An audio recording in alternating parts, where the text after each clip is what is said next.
Hey Delta, I wanted to talk to you about Kraken Week.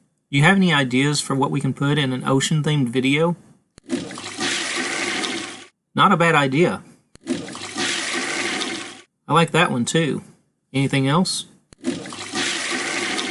Oh, I'll be sure and include that one. What about you, Nepal? Any ideas? Nepal? How many more of these walnuts do I have to crack open? That is not what Kraken Week means, Nepal.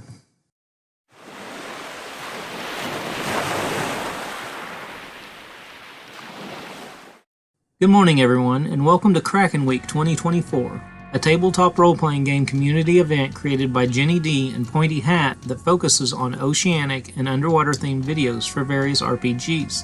Although the week is coming to a close, I had a few ideas and tips I wanted to share, which tap into all 5 of my current video series. Our first stop will be in the islands of the Broken Chain. For those of you who don't already know, I'm currently running an island hopping campaign entitled Broken Chain, named after the island group where the campaign is set. There's a playlist on my channel with a summary of the first 5 sessions of the campaign, narrated by the talented voice actor The Pretentious Gentleman, and the campaign is still going strong with our 24th session happening later this weekend. When I asked one of my players what made Broken Chain stand out as a setting, they talked about exploring unique islands, intrigue between the various factions that controlled them, and even secondary tasks I'd thrown into the mix such as fishing, cooking, and faction side quests that let the players take a break from the main action from time to time. If you've never played an island hopping campaign like Broken Chain, then this is a great time to start. Kraken Week has introduced numerous videos providing new aquatic races, ship-to-ship combat rules, oceanic adventures, and countless opportunities for deep-sea intrigue. Get on board and set sail for the Broken Chain.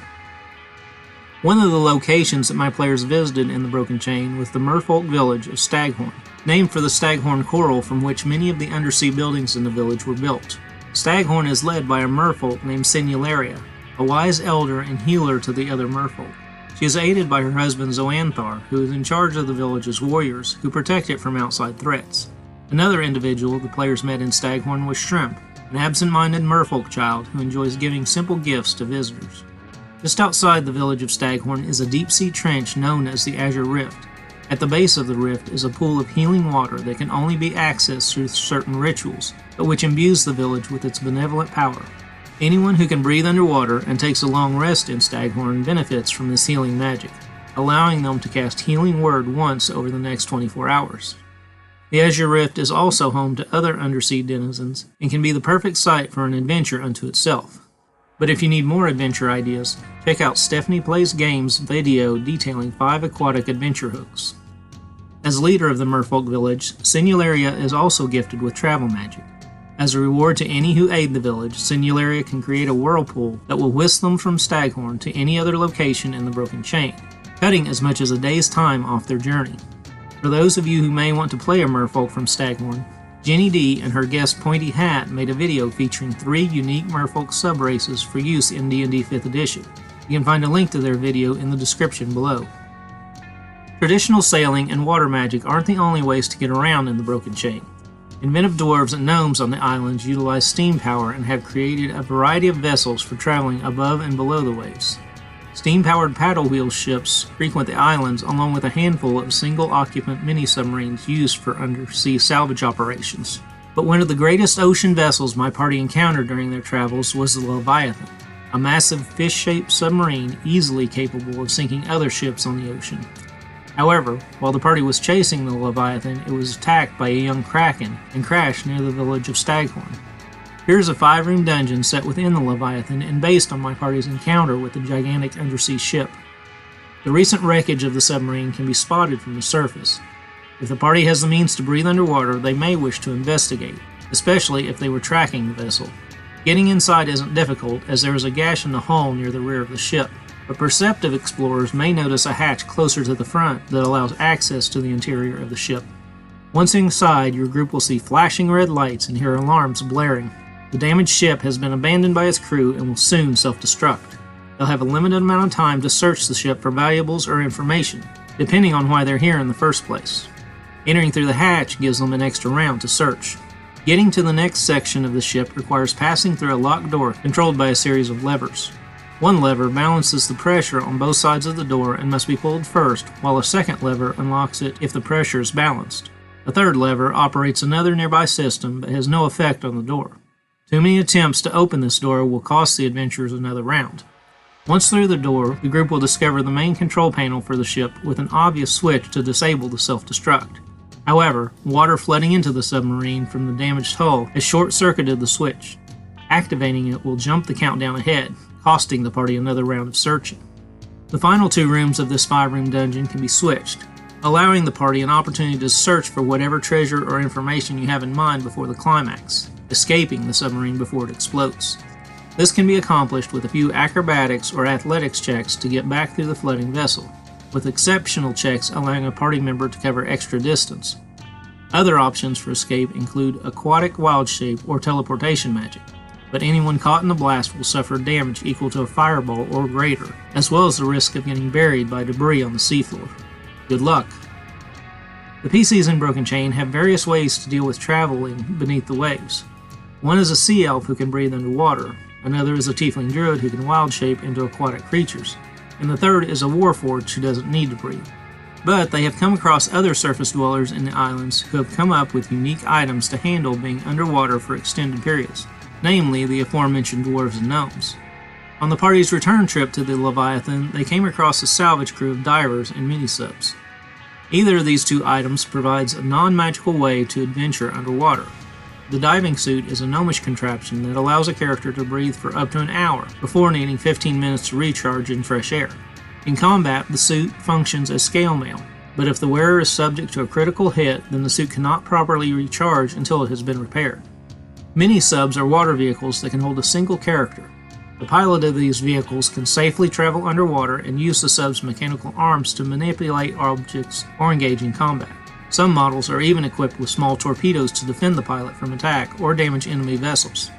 It's worth noting that neither the diving suit nor the mini-sub utilize magic and are therefore unaffected by Dispel Magic, Anti-Magic Field, or areas of dead magic. Purchasing such items may be out of your player's reach at early levels, but they could still be granted as quest rewards to allow them to explore deeper into your island campaign. If you like some aquatic items with more of a magical touch, check out Cinderblock Sally's video on monster hats. As I mentioned earlier, one of the downtime activities my players enjoy in Broken Chain is cooking monstrous recipes, all taken from my older video on homebrew cooking rules. Here are 3 brand new recipes to go along with the rules presented in that video. Sea devils are the terrors of the ocean depths, yet not all of these tropical monstrosities attack other races on sight. Some are cunning enough to ally themselves with coastal thieves guilds, pirates, or even unscrupulous adventuring parties. Enterprising sea devils may even take their love of aquatic delicacies and adapt it to life on the surface, creating surprisingly delicious seafood with unexpected benefits. A simple sea devil recipe is crab bake. This uses the meat of a giant crab combined with seagrass and other common ingredients. Gathering the crab meat requires a DC 5 survival check after a kill. Collecting the seagrass requires a DC 10 survival or nature check in a coastal or aquatic environment. Cooking the dish requires a campfire or stove, 1 hour or a short rest, and is automatically successful for anyone proficient with cook's utensils, otherwise needing a DC 5 intelligence check. This dish provides the well-fed bonus to any who eat it, granting them temporary hit points equal to their level for up to 24 hours. An intermediate recipe of the Sea Devils is Sea Serpent Surprise. Adventurers who can take down a prehistoric plesiosaur can combine its meat with red algae and fish sauce to create this meal.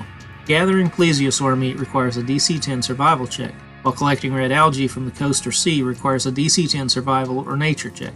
Preparing the fish sauce requires a DC 10 wisdom check using cook's utensils. Once the ingredients are ready, it can be cooked in an oven over the course of 8 hours or a long rest and requires a DC 10 intelligence check with cook's utensils. This meal provides the well-fed bonus and grants advantage on strength saves and checks for the next 24 hours. The most complex Sea Devil recipe is Bronze Dragon Steak, as these aquatic terrors frequently come into conflict with the coastal metallic dragons. This meal uses young bronze dragon flesh, sargassum, and a side of pufferfish fillet. The dragon meat can be gathered with a DC 15 Arcana or Survival check, the floating sargassum with a DC 10 Nature or Survival check, and the pufferfish prepared with a DC 10 Dexterity check using cook's utensils. Cooking the steak requires a fully stocked kitchen, a long rest or 8 hours of downtime, and requires a DC 15 intelligence check with cook's utensils. Once prepared, the meal provides the well-fed bonus, advantage on charisma saves and checks, and 1 use of the bronze dragonborn's lightning breath weapon over the next 24 hours.